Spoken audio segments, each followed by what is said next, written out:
I'm joined here with Chris Marshall, CEO of Calder Bioscience. Chris, first question, what is RSV?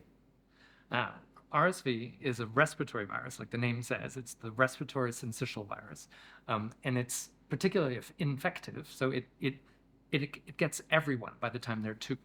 But the only people who really develop problems with it are the super young and the super old. Super young people will develop sensitized lungs that they'll suffer with throughout life, and the super old will develop pneumonia, be hospitalized, and sometimes even die. Okay. So there are RSV vaccines already out there that have been approved. Like what, so why are you coming along with another RSV? Right.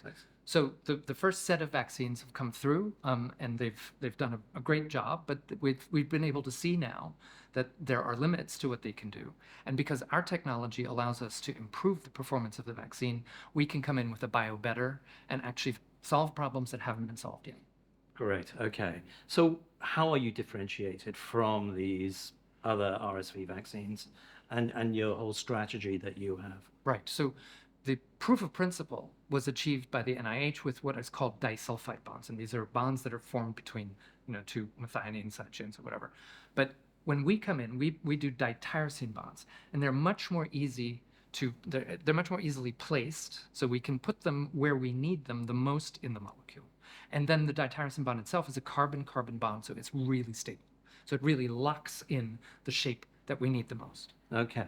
So Calder Bioscience have made a huge amount of progress in their journey. Like you're on the cusp of going into the clinic now. Um, you've done this with a number of different partners. Yes. Can you give us some kind of scope of the type of partnerships that you have that are delivering this? Sure.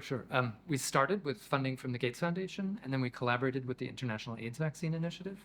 And then as we moved through and got into RSV and flu and all that stuff, we started working with, a bunch of academic places. We worked with the University of Pittsburgh very intensively, with Vanderbilt, and specifically with the NIH. We got funding from the NIH. We got funding from the state of New York, from ESD, and of course now we've been with IndieBio. Okay, so how specifically have IndieBio been able to help Calder Bioscience on their journey? IndieBio was instrumental in teaching us how to communicate and really just get our message across to people in the language that they need to understand. So when we're talking to investors, we need to speak the language that investors speak, and IndieBio has really been just unbelievable in teaching us how to do this. Okay, thank you very much. Thank you.